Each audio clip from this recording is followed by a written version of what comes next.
Have you ever felt like therapy just wasn't working for you? Like you were trying to fit into a process that didn't quite match who you were or what you actually needed?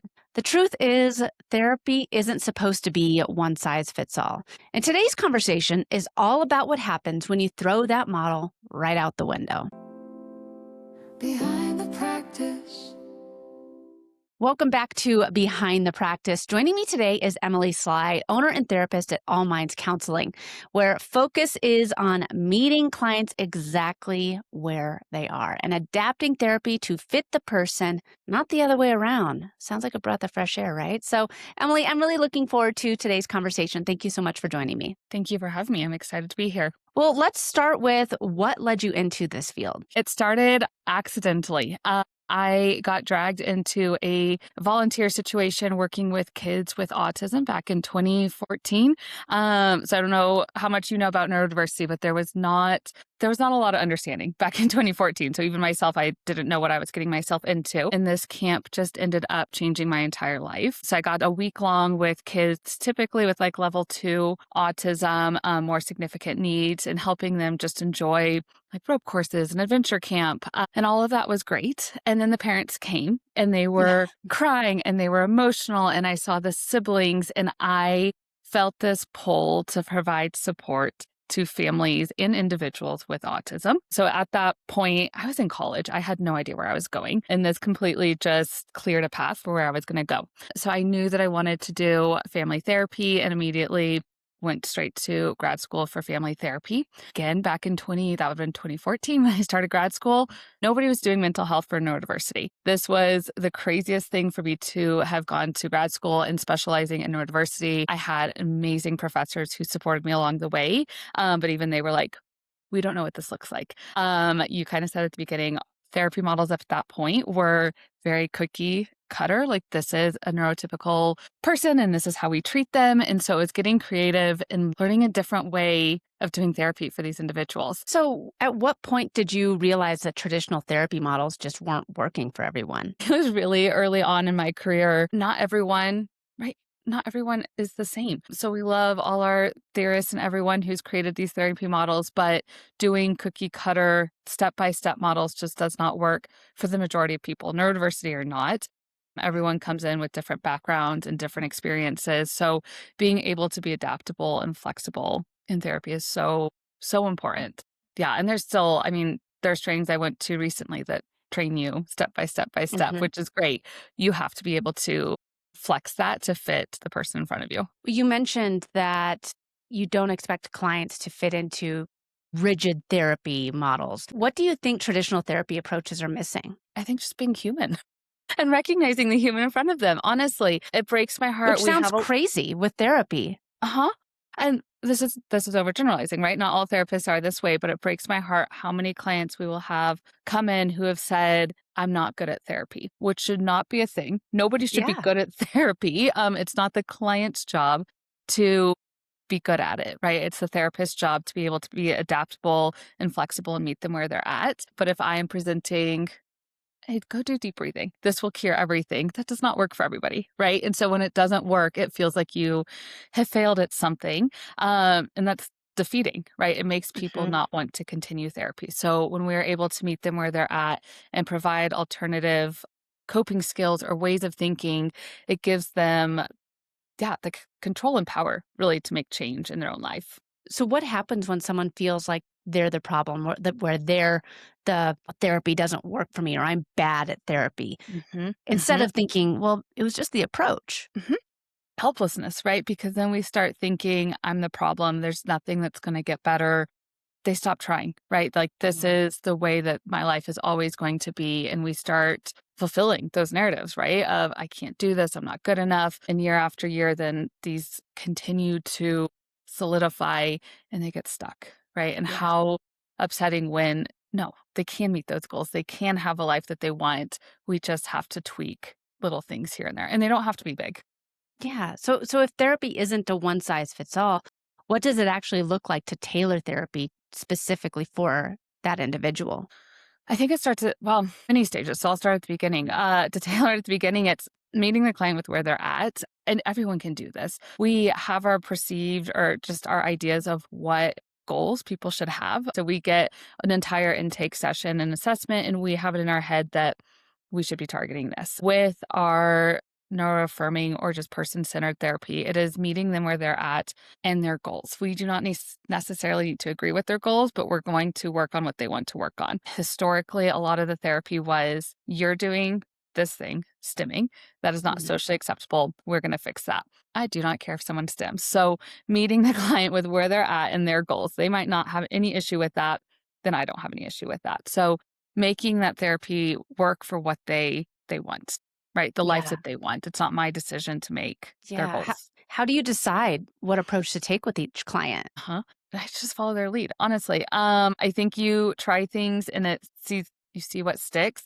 A lot of clients that we get have come from other therapists and they know what works. So I would say probably 90% of our clients say, hey, this model really works for me, or this does not work for me. And even with those models, say cognitive behavioral therapy, we will try it and then we'll tweak it as we go. Again, we're not going step by step through the model, but meeting clients where they're at. So, are the majority of these clients people who have tried therapy before, or are most of them just brand new to therapy? Most Let me think through that. Most of them have tried therapy before.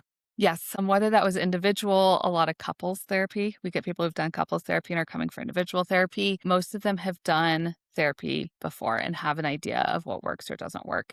Again, I get a lot of emails that say, I'm going to try it, but I'm not hopeful.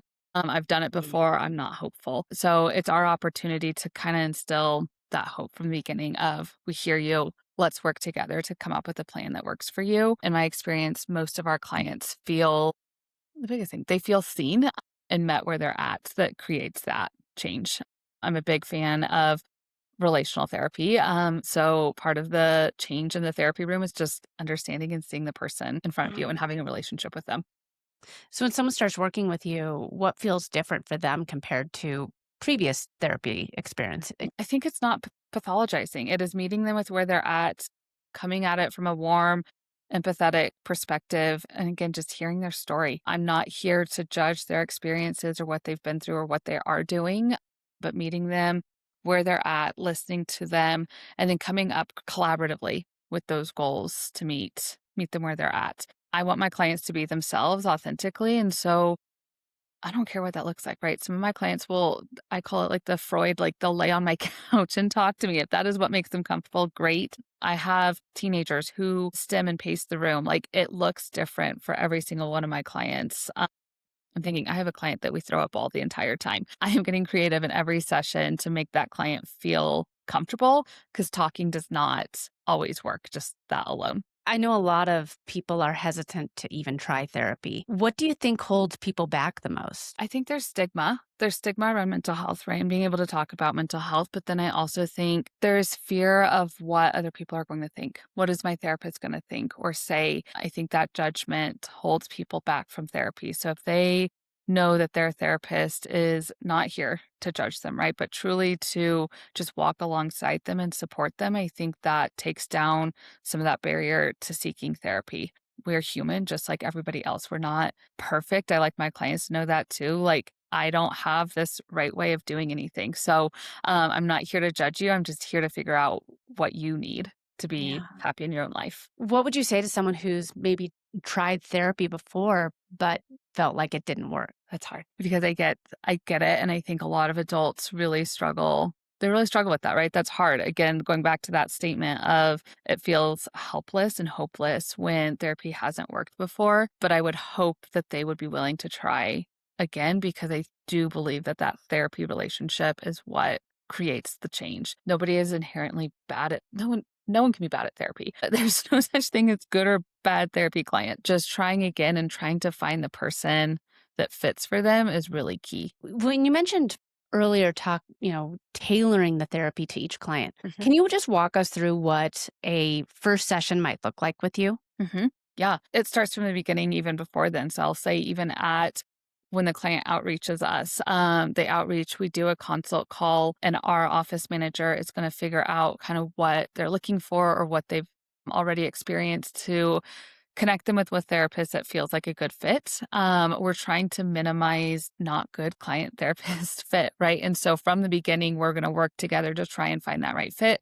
We're going to schedule a 15-minute phone call to ensure, again, it's right fit, because just the way a person can talk can be off-putting or not be the right fit, right? And so I think that 15-minute phone call alone can just help rule out if it's a good fit or not. And if not, we have other therapists to assign. And then at that intake, it is really just giving it back to the client of what are you looking for? You tell us. We want to hear from them what has worked before, what hasn't worked, what they're looking for in a therapist. And if that is not us, then we want to work with you to find the right therapist that does fit. Yeah. And for what do you say to clients that might feel like they're not making progress fast enough? I know a lot of times people are like, oh, well, I did a therapy session and I've done two of them. It's not going fast enough. What do you say to them? We get that a lot. That's hard. Uh, our therapy is slow. I will say that because we are more relational. We work with neurodiversity. Therapy looks different. Therapy is going to be slow. We cannot fix, I'm going to assume adult here, 30 plus years of patterns and ways of thinking overnight. It takes a lot of time and a lot of patience. In some sessions, we show up and we're ready to do some hard work. And the next week, maybe we're not. And we need to process all the hard work that we did a week ago. So it takes a lot of time. Our clients typically stay with us, honestly, about a year, if not longer. Doesn't mean that there's not change before that year. It is just slow change because you can't change everything overnight. Yeah. Do you think that social media has helped or hurt people's understanding of therapy? I think it's helped in a lot of ways. Oh, good. Okay. Yeah, I would say I have a different perspective on it. I think it has helped in a lot of ways as long as you're understanding of what you're reading and using your critical brain of what you're hearing. I think that there are a lot of really professional therapists on the internet who are talking about mental health, destigmatizing it, making it more accessible for a lot of individuals. There's a recent study out that says, I think it's 19% of adults now are self-diagnosing as neurodivergent. That's a pretty significant increase from most of those people have zero diagnoses, right? Yeah. So I think the internet is helping us better understand neurodiversity alone. And that has been really helpful to go, that's why I do this or Yeah. this. And so sometimes I think that is even helping people get to therapy to recognize my brain might work different than other people's. And this is why maybe this is hard or this is easy for me. So no, I think that social media actually has been really helpful in understanding and destigmatizing, at least from that neurodiversity lens. If not, mental health is a bigger concept. Do you think that there might be a common misconception that people have about therapy that you're finding yourself constantly correcting all the time? I think you nailed it on the head earlier, actually. It's that we get in for 2 or 3 sessions and everything is fixed. I get that all the time. And again, no, therapy takes a long time, right? We didn't get here overnight. It's not going to change overnight. And our nervous systems need time for change. It takes time to implement these changes for them to be lasting. What do you think really helps people feel safe in that therapy setting? Because I think that a lot of times maybe people still have their guard up during those first few sessions. What helps them get their guard down and really feel safe in those settings so that they can truly experience therapy the way that it works best for them? There's a term, it's called masking, and it's where I think of it of having the mask up or a wall up, a barrier that they often wear in social settings that protects them. The mask is both beneficial and harmful, right? And so in therapy, typically that is a goal of ours to take that mask off and feel more comfortable and safe. And it takes that therapeutic relationship to work through that, to build that safety and that connection to be able to show up authentically. For me, again, I don't typically see that coming off for a couple sessions. And it's not until the client feels like they can trust me as a therapist that they can take that mask off. And so it is showing up authentically and consistently for the client. It is, I think, being human, right? So I am not this like stuffy therapist, but like, let's kind of have fun in therapy and let's be human and connect. All of that, I think, helps just build that rapport and trust in our setting. And then silly things, right? Like having fidget toys that they can play with or getting to, like hug a big pillow or just get comfortable and cozy in that setting. We also encourage our clients to advocate for themselves. So our lights are typically dimmer, but if some of my clients want the lights full brightness, some of our clients want like almost darkness, we can change our environment to meet them where they're at so that they feel comfortable. When you go back and think about different clients that you've worked with, what's something that they've taught you about people that you didn't necessarily expect? I think it's just trusting the process, trusting that people are inherently going to work towards the goals that they need to. And so again, I can lose that need for control that I have because people want to do their best, right? I think we've all taught that, and I oftentimes forget it, but people want to do their best. And so my clients have taught me, even on the days where I feel like we're not doing the work, we're doing the work that they need to be doing that day and just trusting that they're doing what they need to do for that time. Yeah. What do you think people are really looking for when they come into therapy? To be seen. I think more than ever, we need to be seen. I've seen this huge shift since 2020, COVID especially, but I think this lack of community and this lack of fully being seen by other people, especially in the neurodiversity world, but for someone to really just see that person for who they are and get them and give them the space to talk freely and openly, I think is really what people need. That we don't have to fit the mold. That is way easier said than done. I know that. But I think our society is shifting, though, from this idea of this mold or what we should or how we should be, and just embracing who they are. Because when we can embrace ourselves and who we are, then we can live authentically and happy lives. It's when we force ourselves into these boxes that we feel confined and stressed and overwhelmed, or whatever adjective you want to throw in there. So yeah, again, easier said than done. I get that. But figuring out, what does your own mold look like? Emily, this has been such an important conversation. If someone wants to learn more about you, your work, or connect with you, what's the best place for them to go to? Yeah, I would say our website. It is our business name, allmindscounseling.com. We also have Instagram, same allmindscounseling.com. Instagram is just All Minds Counseling. Yeah, website or Instagram. Well, if this conversation resonated with you, remember you're not supposed to fit into a system that doesn't fit you. The right support meets you right where you are. Thank you so much for tuning into this week's episode of Behind the Practice. We will see you next time. Behind the Practice is produced by Next Step Social and Podcasting and hosted by Katie Brinkley and Sean Quintero. A special thank you to our guest today and everyone who made this episode possible. For more information or to be on the show, visit nextstepsocial.com.